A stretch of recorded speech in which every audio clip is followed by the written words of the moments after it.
Bonjour à tous, aujourd'hui je reviens pour analyser une nouvelle vidéo. J'ai choisi une vidéo de Caroline Rowe qui date de février 2020 où elle parle d'alimentation intuitive. C'est un peu mon sujet d'expertise et comme il n'y a pas beaucoup de contenu sur ce sujet en français, j'étais curieuse de voir qu'est-ce qu'elle allait dire. L'idée c'est que je puisse regarder ce qu'elle dit, apporter peut-être des précisions ou des nuances. Parce que je sais que souvent on interprète chacun à sa façon ce que c'est l'alimentation intuitive et ça peut vite aller dans tous les sens. Donc c'est parti pour la review. Aujourd'hui, j'ai décidé de m'attaquer à l'aliment... Enfin, m'attaquer, non, je vais attaquer personne.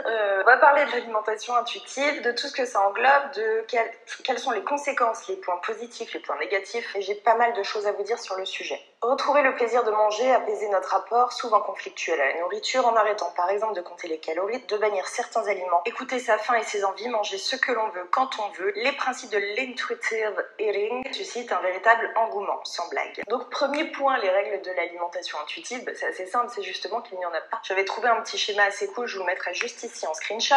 Donc en gros, c'était l'alimentation intuitive en 10 points, rejeter la culture des diètes, honorer sa faim, faire la paix avec les aliments, cesser de catégoriser les aliments, découvrir le plaisir de manger, considérer la sensation de rassasiement, vivre ses émotions avec bienveillance, respecter son corps, ressentir, etc. etc. Bref, l'idée principale est donc d'éviter tout sujet qui aurait un rapport de près ou de loin avec la calorie, avec le fait de te restreindre, mais aussi avec le fait de devoir absolument manger à midi même si tu n'as pas faim, de ne devoir pas manger en plein après-midi alors que tu as faim. Le but va être vraiment d'écouter ta faim et en quelque sorte, je vais l'évoquer après, de déconscientiser en fait totalement la nourriture. Tu ne manges plus en réfléchissant, tu écoutes ton corps, tu écoutes ce dont tu as envie, tu ne penses plus du tout à ce que tu as dans l'assiette. Le but c'est de te faire plaisir et de retrouver un certain bien-être vis-à-vis de l'alimentation. Je vais maintenant parler de pourquoi, à mon sens, je dis bien à mon sens, même si certaines recherches que j'ai pu faire rejoignent un petit peu, rejoignent clairement mon avis, pourquoi cette alimentation, ce mode d'alimentation a fait boom. Là on va parler un tout petit peu marketing alimentaire, mais c'est hyper intéressant et tu vas comprendre plein de choses. Le régime, et quand je dis le mot régime, en fait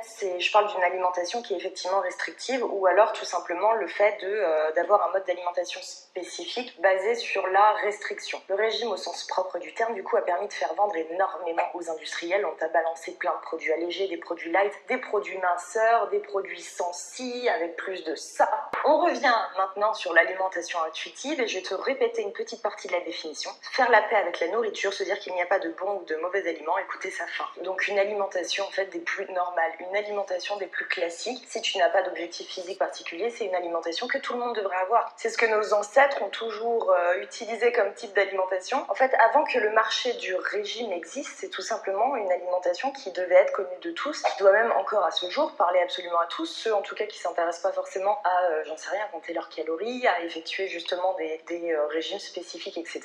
Ils pratiquent en fait l'alimentation intuitive. Pour ma part, à mon sens, puisque justement l'autre côté du marché, donc les régimes pour le côté le plus pourri et la perte de gras des plus saines, parce qu'on peut très bien faire une perte de gras très très saine sans pour autant devenir flagada, ce côté-là de l'alimentation, puisqu'il est déjà saturé industriellement parlant et marketingment parlant à base de marques, etc.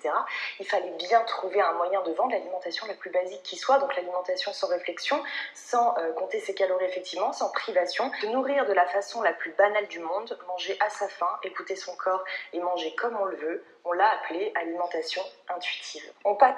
Alors ça c'est une remarque qu'on m'a déjà faite où on me dit ouais d'accord en fait on a juste mis un nom marketing derrière le fait de manger intuitivement, le fait de manger normalement comme n'importe quel bébé sait faire déjà. Du coup on a créé une méthode, on a créé tout un marketing autour du fait de manger normalement. Alors dire ça c'est ne pas du tout comprendre ce qu'est l'alimentation intuitive et pourquoi ça a été créé, dans quel contexte. Il faut savoir déjà que l'alimentation intuitive, ça a été créé en 1995, donc il y a quelques années, même si aujourd'hui effectivement c'est en plein boom, on en entend beaucoup parler, ça a été créé à la base en 1995. Et deuxième chose, pourquoi ça a été créé, dans quel contexte? En fait, l'alimentation intuitive, c'est deux diététiciennes américaines qui proposaient des rééquilibrages alimentaires à leurs patients. Donc on se rappelle, on est avant 1995. Donc ces deux diététiciennes proposaient des rééquilibrages alimentaires à leurs patients, des rééquilibrages flexibles, adaptés à chacun de leurs patients. Parce que déjà à cette époque, on avait des études qui montraient que les régimes ne fonctionnaient pas et étaient néfastes pour les gens. Donc à l'époque, elles étaient déjà anti-régime et elles proposaient des rééquilibrages alimentaires pour améliorer la santé des gens et leur faire perdre du poids. Le problème, c'est que toutes ces personnes revenaient quelques années après parce qu'elles avaient repris le poids qu'elles avaient perdu. Et en fait, face au nombre de personnes qui revenaient, alors que les deux diététiciennes n'étaient pas dans les mêmes cabinets, à un moment donné, elles se sont dit en fait, c'est pas possible que ce soit une question de volonté. Ça concerne beaucoup trop de personnes. Le problème, c'est sûrement la méthode qu'on leur propose. Et effectivement, à force de se contrôler pendant des années, à force d'écouter des plans alimentaires, ces personnes étaient complètement perdues vis-à-vis de la nourriture et n'étaient plus du tout capables de manger intuitivement. Donc, qu'est-ce qu'elles ont fait? Elles ont travaillé avec leurs patients, avec les études qui existaient déjà, pour apprendre à ces patients comment manger à nouveau intuitivement. Et c'est là où je veux insister sur un point qui est très important, c'est que l'alimentation intuitive, ce n'est pas du tout pareil que manger intuitivement. Manger intuitivement, c'est comme ça qu'on fait quand on naît, quand on n'a jamais contrôlé sa nourriture particulièrement.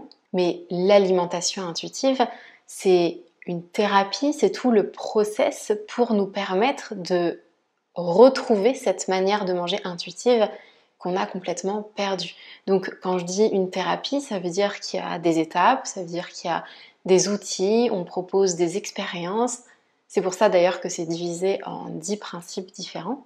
D'ailleurs aux États-Unis, ils utilisent souvent le terme de nutrition therapy, donc une thérapie alimentaire. Donc c'est comme une thérapie, sauf que là c'est à propos de notre relation à la nourriture. Cette thérapie alimentaire, l'alimentation intuitive, ce n'est pas du tout la même chose que manger intuitivement.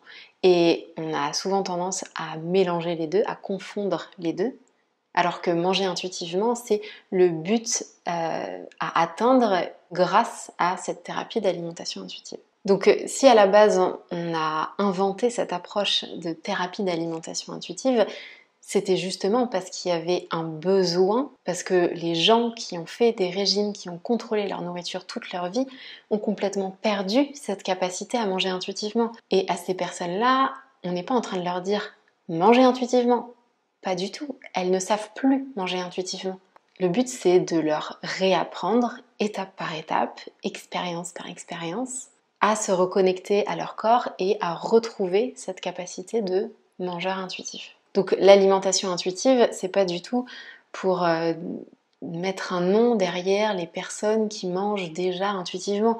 En fait, ces personnes-là n'ont pas besoin de l'alimentation intuitive. Et ces personnes-là n'en ont rien à faire de tout ça. Par contre, le process de l'alimentation intuitive, effectivement, il aurait sans doute jamais existé si les régimes n'avaient jamais existé, parce qu'en fait, on n'en aurait pas eu besoin. Là, il s'avère que les régimes existent depuis des années, existent toujours avec notamment le rééquilibrage alimentaire. Et donc, malheureusement, on a besoin du process de l'alimentation intuitive pour que les gens arrêtent ces régimes-là et réapprennent à manger intuitivement. Parce que pour être à nouveau un mangeur intuitif, il suffit pas d'arrêter les régimes. Donc je sais pas où est-ce qu'elle a...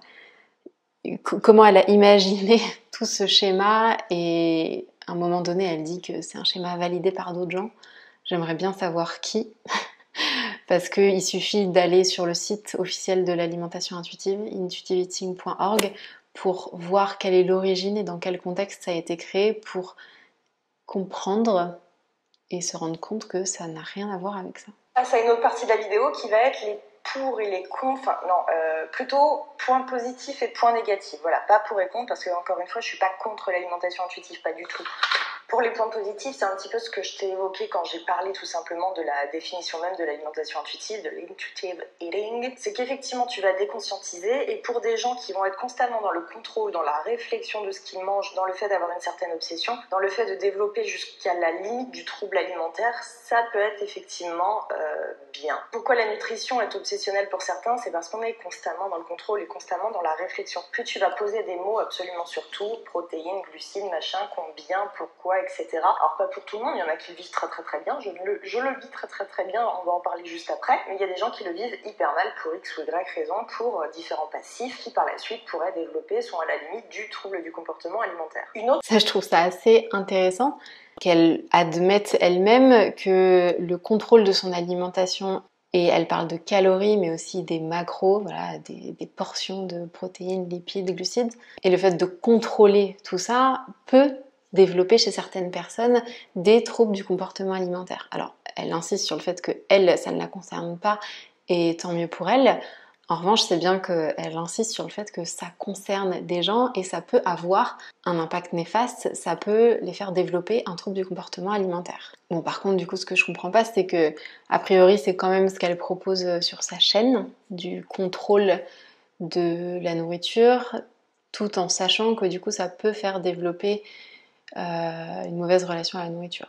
Alimentation intuitive où je suis entièrement d'accord avec ça et que j'ai déjà évoqué d'ailleurs dans ma vidéo sur le grignotage que je remettrai par ici, c'est le fait de, si on le peut, pouvoir manger quand on le veut. Parce que du coup, je l'avais expliqué, le fait de manger à des horaires très très précis, bon, outre la nuit où effectivement il est scientifiquement prouvé que les gens qui mangent la nuit ont tendance à avoir plus de gras et à avoir plus de risques d'obésité plus tard. Dans la journée, sinon, t'es pas obligé d'avoir des horaires très spécifiques. Prendre ton petit déj à 7h, manger à midi et manger à 19h le soir, ça c'est uniquement la société qui le veut. Toi, tu fais comme tu veux. Donc j'aime cette idée avec l'alimentation intuitive que tu peux avoir un total relâchement d'un point de vue horaire. On va passer au point négatif. Il y a énormément de points positifs ou plutôt d'arguments pour l'alimentation intuitive qui sont totalement incohérentes ou tout du moins la comparaison n'est absolument pas bonne. Première question qui évoque un point négatif avec l'alimentation intuitive, est-ce qu'en 2020, où le sol de nos terres est absolument pourri, où tout ce que l'on mange est totalement dépourvu de nutriments, même pour les aliments les plus sains, on a encore un ratio largement diminué par rapport aux aliments que tu trouvais avant.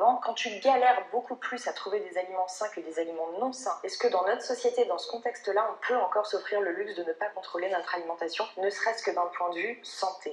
Pour moi, non. Alors là, c'est intéressant parce que on a l'impression que pour elle, le fait de manger sainement, c'est tout de suite associé à du contrôle. Et du coup, je me pose un peu la question, c'est-à-dire que si tu te sens obligé de te contrôler pour manger sainement, pour moi, c'est le signe que ta relation à la nourriture n'est pas si saine que ça. Parce que non, tu n'as pas besoin de te contrôler pour manger des choses saines. Et du coup, elle fait aussi une association, j'ai l'impression, entre, ou plutôt une opposition entre manger intuitivement et manger des choses saines. Alors que, en fait, ça n'a rien à voir. Il y a vraiment cette croyance que manger intuitivement, c'est forcément manger des trucs gras et sucrés, alors que pas du tout. D'ailleurs, les études montrent que les mangeurs intuitifs mangent beaucoup plus diversifiés, beaucoup plus variés, beaucoup plus sainement sur le long terme. Donc en fait, le fait de dire ça, ça renforce vraiment cette croyance que pour manger sainement, tu es obligé d'être dans le contrôle. Alors que si tu te sens obligé de te contrôler pour manger sainement, et que du coup quand tu ne te contrôles pas, tu ne manges pas sainement, c'est au contraire le reflet que ta relation à la nourriture, elle a été un peu détraquée par des années sûrement de régime et de contrôle, et qu'aujourd'hui du coup t'es plus du tout capable de manger sainement parce que simplement t'en as envie et parce que c'est ça qui te fait du bien. Et justement c'est là où le travail de l'alimentation intuitive, la thérapie de l'alimentation intuitive t'aide à redevenir un mangeur intuitif qui a des envies variées et saines sur le long terme. Second point, la nana, je vous l'ai évoqué très rapidement au début, qui ne gère absolument pas son appétit justement, qui ne sait pas dire quand est-ce qu'elle n'a plus faim, qui ne sait pas dire quand est-ce qu'elle a même faim, ou qu'elle a un dérèglement de la thyroïde, ou que... Enfin bref, il y a plein de facteurs possibles. La nana qui ne sait pas dire quand est-ce qu'elle a plus faim, cette personne-là, tu lui dis quoi? Tu manges jusqu'à que tu as envie de vomir? Alors, déjà, j'aimerais mettre de côté les personnes qui ont réellement un dérèglement de leur satiété, parce que ça concerne très peu de personnes. D'ailleurs, c'est le docteur Zermati qui le disait récemment. Donc voilà, on va mettre ces personnes-là de côté et on va parler des personnes qui n'arrivent pas à ressentir leur satiété, qui n'arrivent pas à respecter leur satiété, parce que c'est souvent ça dont il s'agit. Ces personnes, si elles n'arrivent pas à respecter leur satiété, c'est qu'elles ont une mauvaise relation à la nourriture. Et d'ailleurs, les études montrent que le contrôle de son alimentation t'éloigne de tes signaux corporels, notamment de faim et de satiété. Et donc là, le truc que tu veux leur proposer, c'est de rester dans ce contrôle-là, alors que ça va juste davantage encore les éloigner de leurs sensations corporelles. Si ces personnes, elles sont pas déjà capables de ressentir leur satiété, c'est pas en accentuant ce qui a créé cette déconnexion que les gens vont davantage être capables de ressentir leur satiété. Ça veut dire que ces gens-là, en leur proposant comme seule solution le contrôle, ça veut dire qu'on accepte que ces personnes-là, jamais elles ressentiront leur satiété, jamais elles seront capables de respecter leur satiété. Alors qu'au contraire, la thérapie de l'alimentation intuitive, elle t'apprend à te reconnecter à tes sensations corporelles, elle t'apprend à respecter ta satiété, mais encore une fois, par étapes. Et c'est là où je pense qu'il y a encore une confusion entre la thérapie de l'alimentation intuitive et manger intuitivement. C'est-à-dire que effectivement, cette personne qui ne sait pas respecter sa satiété, si tu lui dis bam, mange intuitivement, effectivement, il y a des chances pour qu'elle mange beaucoup trop jusqu'à écœurement. Mais ça tombe bien parce que l'alimentation intuitive, c'est pas du tout ça.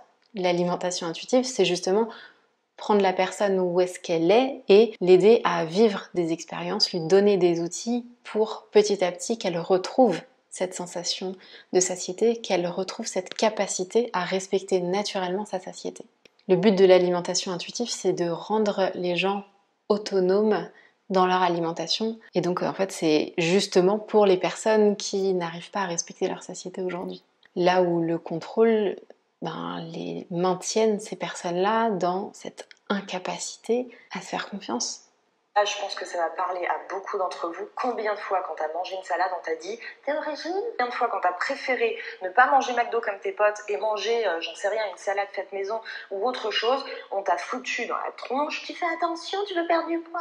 Les années 2000, ça a été l'apogée du changement de normes au niveau de la nutrition. Donc la norme, c'était devenu la malbouffe, c'était de manger McDo justement avec tes potes. Le fait de choisir de manger sain, t'étais catalogué comme la nana ou la personne, parce que les mecs aussi, comme la personne qui était au régime. Mais à quelle heure ? Je reviens à ma norme. À moins d'avoir eu des parents ou une éducation alimentaire qui était basée sur le sain, et donc une bonne, entre guillemets, éducation alimentaire, est-ce que du coup, si ton alimentation et tes habitudes de base ne sont pas saines, tu peux te permettre de faire l'alimentation intuitive et donc manger ce que tu veux quand tu veux ? Encore une fois, pour moi, non. Je prends mon exemple, mon propre exemple à l'époque de l'adolescence où je mangeais très mal. Si une diététicienne du jour au lendemain m'avait proposé de faire l'alimentation intuitive, tu manges ce que tu veux, quand tu veux et tu t'arrêtes quand t'as plus faim, Caro, là maintenant tout de suite, elle faisait la largeur de l'îlot central, puis la prise de sang, je vous raconte pas. Alors, juste, je me pose. Là, je pense que si vous avez regardé toute la vidéo, je vais encore me répéter, mais on voit bien l'incompréhension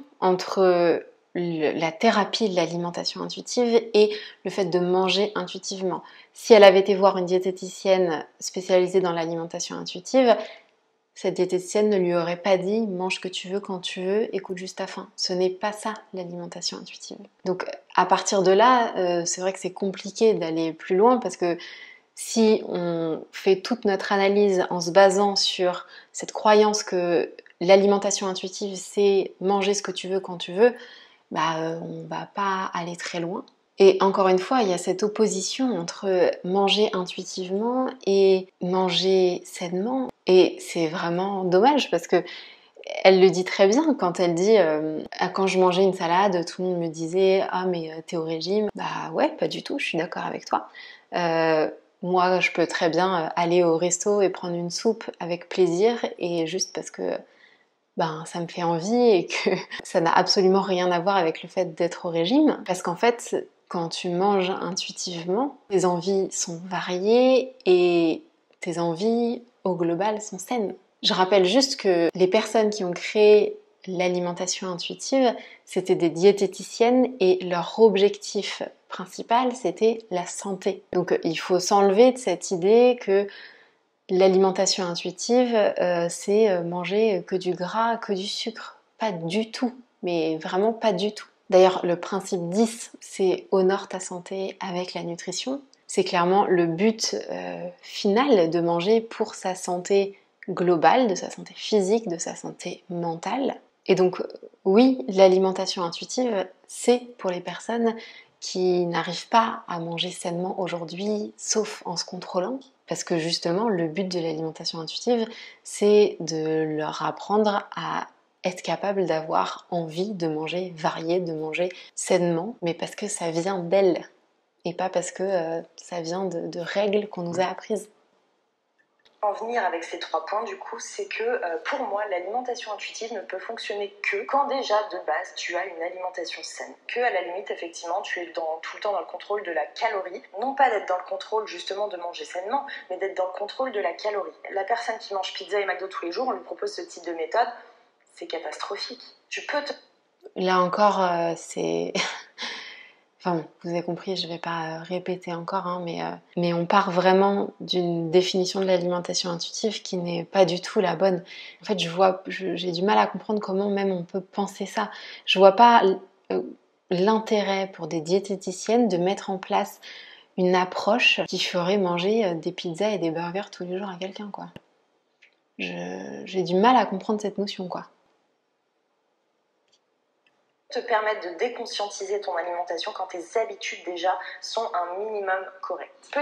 Parce que la personne qui mange des pizzas et des burgers et qui se sent mal avec cette alimentation-là, c'est sûrement qu'elle a une mauvaise relation à la nourriture. Et justement, l'alimentation intuitive, elle va l'aider à faire la paix avec son alimentation, à retrouver un rapport sain à son alimentation et du coup à ne plus avoir envie de burgers et de pizzas tous les jours. Mais pour ça demande du temps, ça demande tout un process. Et je pense qu'il faut vraiment avoir en tête que c'est tout un process et que ça met du temps, mais que c'est ça l'alimentation intuitive. Petite parenthèse d'ailleurs que je rappelle, je le redis régulièrement, je pense que c'est plus sur Instagram, je rappelle que l'alimentation saine n'a rien à voir avec le diététique et que le diététique n'a rien à voir avec le sain. Tu peux avoir énormément de masse graisseuse tout en mangeant des plus sains possibles et tu peux être malade, avoir une santé à chier, excuse-moi du terme, et être très très mince. Donc effectivement, il y a pas mal d'études qui sont sorties. Là, je ne comprends pas trop le rapport. Effectivement, la santé n'a rien à voir avec ton physique. Si c'est ça qu'elle dit, je suis d'accord. Mais d'ailleurs, moi qui utilise tout le temps les études et les machins pour prouver mes dires, c'est intéressant aussi, je pense, que je vous montre l'envers du décor des études et le fait qu'il faille absolument lire entre les lignes et que parfois, en fait, tu vas tirer une conclusion complètement faussée parce que l'étude a été menée de telle façon. Bref, premier point, il y a 2 études qui ont montré que l'alimentation intuitive permettait une stabilisation, voire une perte de l'IMC, mais pas une perte de gras. Je te laisse calculer 2 secondes ce que je viens de dire. Donc les études mettent en avant le fait que tu réduises ton IMC, mais tu ne perds pas de gras. Et là, quelqu'un qui ne s'y connaît pas assez... Alors attendez, je vais relire l'étude. Je vais lire ce qu'elle a surligné. Donc, d'après les études cliniques, on conclut que l'implémentation de l'alimentation intuitive résulte en une maintenance du poids, mais pas forcément une perte de poids. Ça résulte en une amélioration de la santé psychologique, une possible amélioration des indicateurs de santé physique autres que l'IMC, donc par exemple la pression sanguine, le niveau de cholestérol, et ça résulte en une amélioration des comportements alimentaires et des prises alimentaires, mais ça résulte pas forcément en davantage d'activité physique. Du coup, on parle pas du tout de perte de gras. J'ai pas compris. On parle pas du tout de ça. Je pense qu'il y a eu une erreur de traduction. Voire une perte de l'IMC, mais pas une perte de gras. Je te laisse calculer 2 secondes ce que je viens de dire. Donc les études mettent en avant le fait que tu réduises ton IMC, mais tu ne perds pas de gras. Et là, quelqu'un qui ne s'y connaît pas assez, et je l'ai vu dans certains articles, tu vas sortir une conclusion hyperative, tu vas dire « Trop bien, l'alimentation intuitive fait perdre du poids ». En fait, la réalité... Bon, déjà, l'alimentation intuitive n'a pas du tout été créée pour aider les gens à perdre du poids. Elle a été créée pour aider les gens à avoir une meilleure relation à la nourriture. Si la personne croit ça, c'est qu'on lui a très mal expliqué l'alimentation intuitive. D'autres études, encore une fois, elles seront en barre d'infos, mais en évidence qu'effectivement, tu as une diminution de la dépression, de l'anxiété, une amélioration de l'estime de soi et de la qualité de vie. J'ai regardé comment avaient été faites les études et en fait, dans 100% des cas, tu vas avoir une comparaison avec des régimes. Donc on te met l'alimentation intuitive d'à côté, les régimes restrictifs de l'autre, et là on te balance. Il a été prouvé que l'alimentation intuitive rend plus confiant et permet un meilleur rapport avec la nourriture. Mazette, encore heureux. Je pense que toi, derrière... D'accord, bah c'est cool, on est d'accord sur ce sujet-là. D'accord. Donc là, ça veut dire qu'elle valide le fait que les régimes, même si on perd du poids, ne rendent pas heureux, ou en tout cas moins heureux que quand on apprend à manger intuitivement. Très bien. Derrière ton écran, tu n'as pas besoin d'études pour deviner quand même que tu es plus heureux quand tu peux manger ce que tu veux que quand tu dois te taper un régime. Idem pour le rapport avec ton corps. En général, quand tu fais un régime, toutes les nanas, et je pense qu'on est, c'est 100% de nous qui sommes passés par la case régime, c'est parce qu'on se sentait pas bien dans notre corps. Donc oui, merci de dire que les gens qui pratiquent l'alimentation intuitive sont plus heureux dans leur corps. Logique. Et du coup... Mais ce que je comprends pas, c'est que les personnes qui veulent changer leur corps, c'est pour être heureuses. Donc non, c'est pas si logique que ça que les personnes qui veulent changer leur corps et qui arrivent à changer leur corps soient plus malheureuses que les personnes qui mangent intuitivement. Et je trouve ça bien qu'une étude montre que justement perdre du poids, ça ne rend pas heureux, ou en tout cas moins heureux que manger intuitivement. Ça me paraît assez fou qu'elle valide cette idée-là, quoi. Mais tant mieux. Du coup, si je devais faire une conclusion de ces études, c'est qu'en fait la comparaison pour moi elle est ultra bullshit. On te compare un mode d'alimentation, donc je vais prendre le régime et je vais aller même plus loin, je vais prendre la perte de gras tout simple. La perte de gras de façon saine et de façon bien contrôlée, bien menée. On va te prendre un mode d'alimentation qui a une visée physique, qui a une visée esthétique, parce que la perte de gras c'est pour changer ton corps. Et un mode d'alimentation bien-être où tu vas tout simplement avoir une bonne relation avec la nourriture et on va te comparer ça et te dire il y en a un qui rend plus heureux. En fait, vraiment, j'hallucine un petit peu sur ces propos-là. Que du coup, à quoi ça sert de vouloir perdre du poids si c'est pas pour être davantage heureuse? Enfin, perso, moi, tous les retours de personnes que j'ai, des personnes qui veulent perdre du poids, c'est parce que justement elles ne sont pas heureuses et qu'elles espèrent être davantage heureuses en perdant du poids. Donc là, le fait qu'il y ait une étude qui montre que ça ne fonctionne pas, que ça ne rend pas plus heureux, c'est plutôt assez intéressant et justement qui compare ça à l'alimentation intuitive où tu ne perds pas forcément du poids et où les gens sont plus heureux. Je trouve que c'est important de donner cette information parce que si de base on savait que perdre du poids ça ne nous rendait pas heureux, si on était persuadé de ça, ben du coup il y aurait beaucoup moins de monde qui commencerait des régimes ou des pertes de gras comme elle dit. Et du coup ben, on n'aurait même plus besoin de l'alimentation intuitive pour que les gens soient heureux. Mais ce que je comprends pas par contre c'est que ben, elle c'est ce qu'elle propose sur sa chaîne. Enfin je veux dire, j'ai l'impression que ce qu'elle propose c'est de la perte de gras, mais du coup si ça ne rend pas plus heureux, c'est quoi le but? Pourquoi est-ce qu'on veut perdre du gras si ça ne rend pas plus heureux? Une étude qui comparait l'alimentation intuitive et tout simplement le fait de rééquilibrer son alimentation de façon saine, d'avoir tout simplement une alimentation qui soit plus saine. J'ai fait une vidéo sur ça, il y a bien des études qui ont été faites sur ça, qui comparent le rééquilibrage alimentaire avec l'alimentation intuitive. Donc en anglais, c'est Flexible Diet. Et ben, en fait, les résultats, c'est exactement les mêmes que quand on compare l'alimentation intuitive au régime. Je vous mettrai le lien de la vidéo que j'ai déjà faite à ce sujet avec les études en question. Personnes qui cherchent à avoir une alimentation plus saine, les gens qui cherchent à contrôler leur alimentation pour avoir une alimentation plus saine et plus en accord avec eux-mêmes, ça rend aussi hyper heureux. Moi je sais que ça m'a clairement changé la vie sur tellement de points, que ce soit d'un point de vue mental, aussi esthétique. T'as beaucoup plus de vitalité, t'es beaucoup plus à même à te concentrer sur plein de facteurs différents. Donc en fait il faut faire hyper attention. Alors là, j'ai un peu du mal à comprendre parce qu'au début, elle disait que contrôler son alimentation, même de manière saine, ça pouvait mener à des troubles du comportement alimentaire. Et là, elle se sert de son cas personnel pour dire que ça rend plus heureux aussi. Oui, mais du coup, quand les études montrent que ça crée plus de troubles alimentaires que ça rend heureux, est-ce que son cas personnel, c'est pertinent là, ici? Justement, le but des études, c'est de montrer qu'en fait, ça a un effet néfaste pour la plupart des gens. Et donc, ouais, à ce moment-là, parler de son propre cas personnel, je vois pas trop le poids comparé à des études qui sont faites sur des milliers de personnes. À ce à quoi les sujets sont comparés et comment les études sont menées. L'alimentation intuitive, si je devais en tirer une conclusion, c'est que si tu n'as pas une alimentation saine de base, l'alimentation intuitive ne va pas résoudre tous les problèmes. Second point pour moi, encore une fois, en fait, c'est un mode d'alimentation, une méthode, si je puis dire, qui doit être encadrée parce qu'en fait, tu te lances là-dedans à vouloir tout manger n'importe quoi, n'importe comment et n'importe quand. Pour moi, je sais pas si c'est un truc à faire toi-même, seul dans ton coin, pas plutôt entouré par un professionnel qui te guide pas à pas et qui soit sûr tout simplement que c'est la chose qui te convienne. Je suis entièrement d'accord avec le fait que compter ses calories, c'est pas du tout ok pour tout le monde. Il y a plein de personnes qui sont frustrées, il y en a d'autres qui le vivent très très bien. Maintenant, tu peux pas comparer un mode d'alimentation qui a pour but une transfo physique, une transfo esthétique, et quelque chose qui a pour but le bien-être. Mais pourquoi, en fait, vraiment, j'ai du mal à comprendre. À partir du moment où les gens... En fait, pourquoi est-ce que les gens veulent se transformer physiquement? Pas juste pour se transformer physiquement. Les gens veulent se transformer physiquement pour être heureux.